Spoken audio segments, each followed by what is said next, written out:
นะโมตัสสะภะคะวะโตอะระหะโตสัมมาสัมพุทธัสสะนะโมตัสสะภะคะวะโตอะระหะโตสัมมาสัมพุทธัสสะนะโมตัสสะภะคะวะโตอะระหะโตสัมมาสัมพุทธัสสะมหากรุณิกังนาทังยัยยะสาคาระปาระคุงวันเดนิปุณกัมพีราวิจิตรานัญญเทสนังวิจาจารณสัมปันนาเยนะนิยันติโลกโตวันเทตมุตตมังธัมมังสัมมาสัมพุทธปูจิตังสีดาติคุณสัมปันโนติโตมัคคะภะเลสุโยวันเตหริยสังฆังตังปุญญเขตังอนุตตรัง May I pay homage to the Buddha who had great compassion, who had comprehended Yaya Dhamma, which is the Dhamma leading to cessation of suffering, who expounded Dhamma in the profound and miraculous way.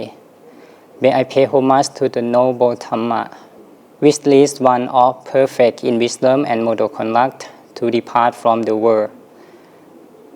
May I pay homage to the noble Sangha, who is endowed with good qualities such as moral conduct and so on, who is the unsurpassed field of merit. May I pay respect all the teachers who provide great support in my Dhamma studying. Hello everyone, welcome to Dhamma series on Metta Bhavana. Today is the second episode. We will discuss about Karaniya Metta Sutta, one of the most well-known sutta in Theravada Tradition, one of the main suttas in Buddha chanting, the chanting for protection.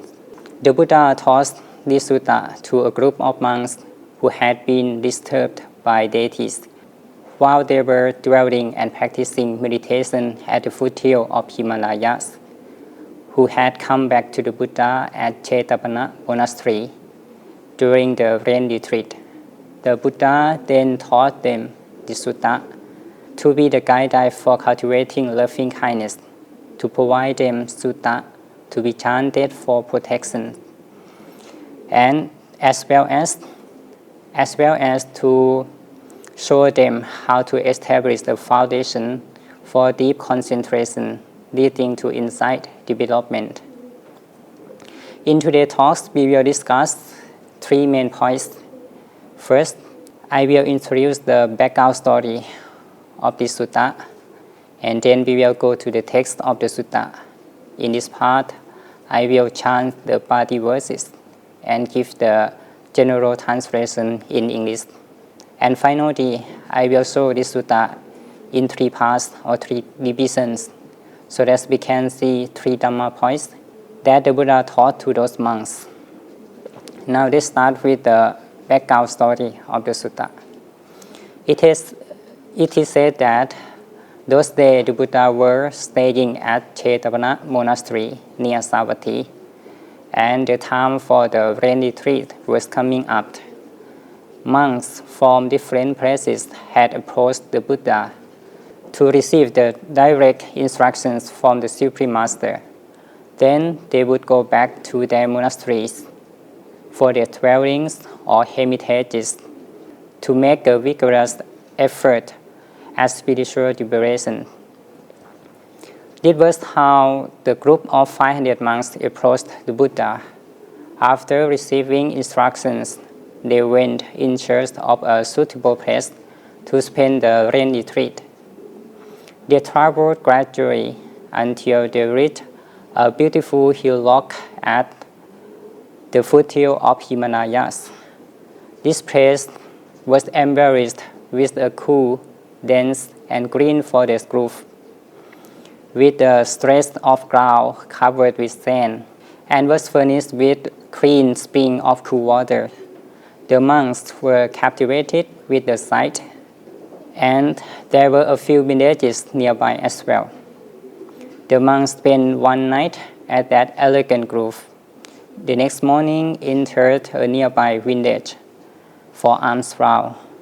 The villagers were overjoyed to see the monks, since rarely did communities of monks come to spend the rainy retreat in that part of Himalayas. The pious devotees fed the monks and requested them to stay on as their guests, promising to build each monk a small hut near the grove in the sandy stretch, so that the monks can spend their days and nights meditate under the ancient majestic trees. The monks agreed, and the devotees of the area soon built the small huts in the fringe of the forest and provided each hut with a wooden cot, a stool, and pots of water for drinking and washing. After the monks had settled down contentedly in those huts, each of the monks selected a tree to meditate under by day and by night. Now it is said that those trees were inhabited by 3 deities who had celestial mansions built appropriately using the tree as the base. Those deities, out of respect for the meditating monks, stood aside with their children. The virtuous was respected by all, particularly so by deities. When the monks sat under the trees, the deities who were householders did not like to remain above them. The deity had thought that the monk would remain only a night or 2, but when few days had passed, but the monks still kept occupying the bases of the tree, the deity wondered when they would go away. The deities discussed the situations among themselves and decided to frighten the monks away. That very night, while the monks were practicing meditation under the trees, the deities conjured out the terrifying figure of yakas, demons, standing in front of each of the monks. Those figures were accompanied with frightening sound. When the monks saw the figures and heard the sound, their hearts shook with fear. They turned pale and weak. As a result, they were unable to concentrate their mind. Their thoughts became scattered and disturbed by fear. Their mindfulness slipped away. Subsequently, the deities emitted unpleasant and foul odors. The stench was so overwhelming that it felt as if heads were being cast, causing them severe headache. Despite their shared experience, the monks did not discuss with another about what they were going through. Then one day, when all the monks had gathered to meet the most senior of the group, the elder asked them, "Friends, when we first arrived here, your complexion was bright. You appeared peaceful for several days, but now you have become thin, pale, and sickly. Is there anything in this place that is not suitable for you?" Then a monk spoke up and said, "Venerable sirs, during the night I see terrifying figures, hear frightening sound, and smell foul odors. Because of those experiences, I am unable to concentrate my mind." Then the rest of the monks started sharing similar experiences. Then the elder responded, "The Buddha has established 2 types of rain retreat. Since it seems like this lodging is not suitable for us, let us return to the Buddha and ask for another suitable place to stay." All the monks agreed, and then they set out at once. It is said that even without informing the devotees. Later on, they arrived at Jetavana Monastery and approached the Buddha. When the Buddha saw them, he asked, "Monks, I have established a rule that states one should not travel during the rain retreat. And then, why are you still on a journey?" The monk explained everything to the Buddha. Then the Buddha, through his supernatural wisdom, examined the whole of India, but finding no any single place other than the spot that they had just left, where they could attain spiritual liberations, told them, "Monks, go back to the same place. It is only by practicing there that you will attain the cessation of all suffering. If you want to be free from the harassment caused by the deities, learn these suttas. It will serve as your safeguard as well as your meditation subject." Then the Buddha preached them Metta Sutta, which the monks learned the sutta by heart in front of the Buddha, came back to the same place. As they near to there for their traveling, reciting Metta Sutta, contemplating and meditating on its meaning, the hearts of the deities became so charged with warm feeling of goodwill that they materialized themselves in human form and received the monk with great honors.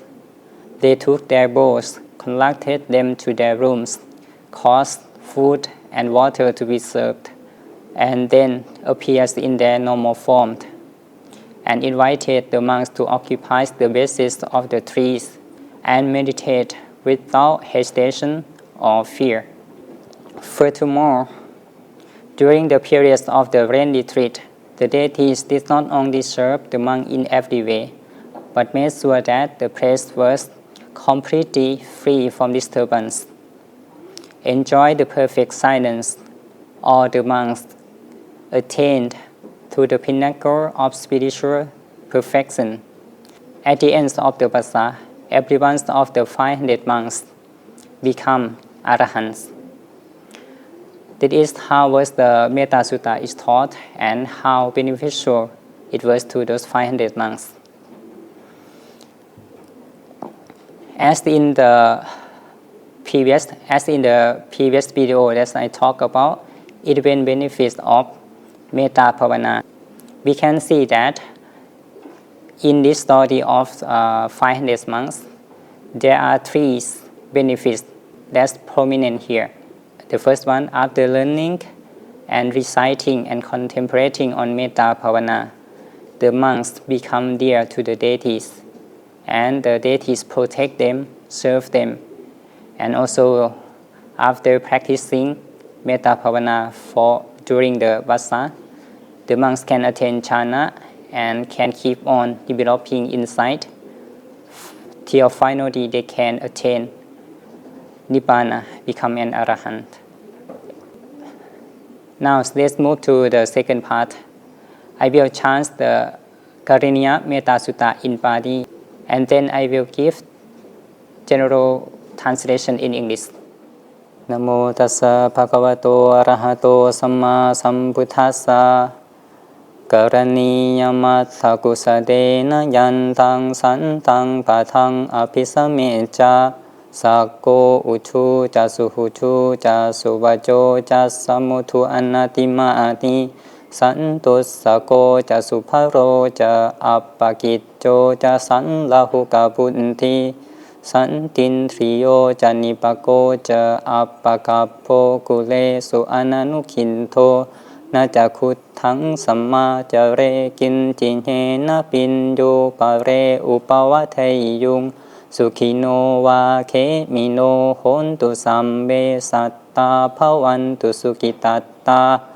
Ye ke jipana bhutati tasava thavarava anavasesa.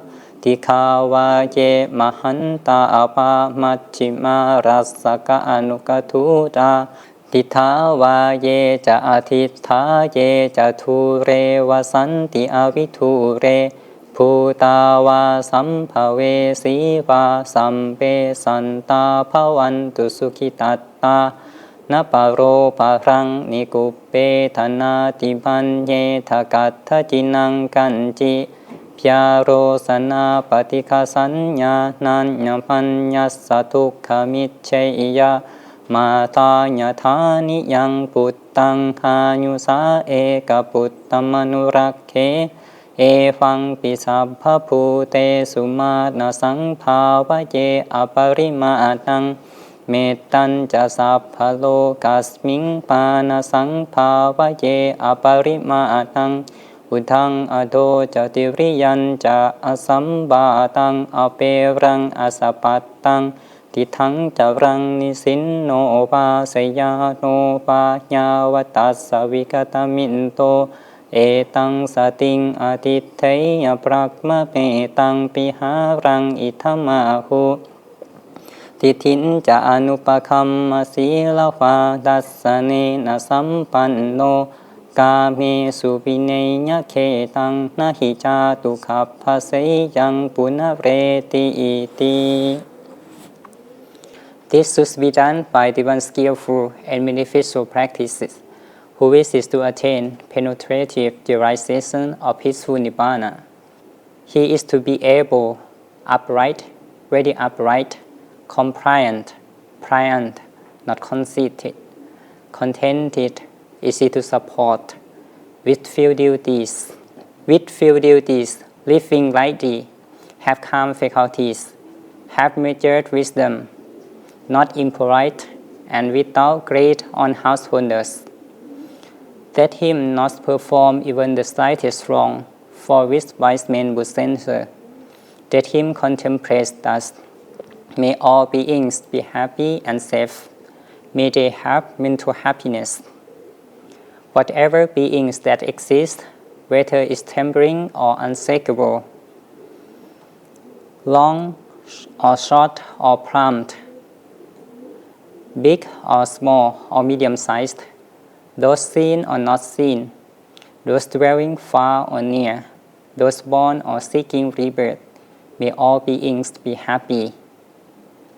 Let him not deceive others, nor despise anyone in any place with anger or ill will. Just as the mother would protect her only child with her life, even so, let one cultivate boundless loving kindness towards all beings.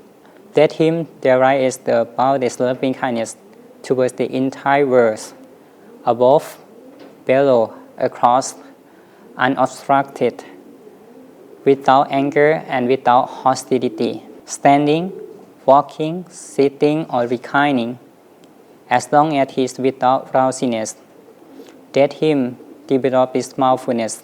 This they say as Saflam Diving, Brahma Vihara, not holding on to wrong views, being virtuous, possessed of insight, and having totally eradicated desires for sensual objects.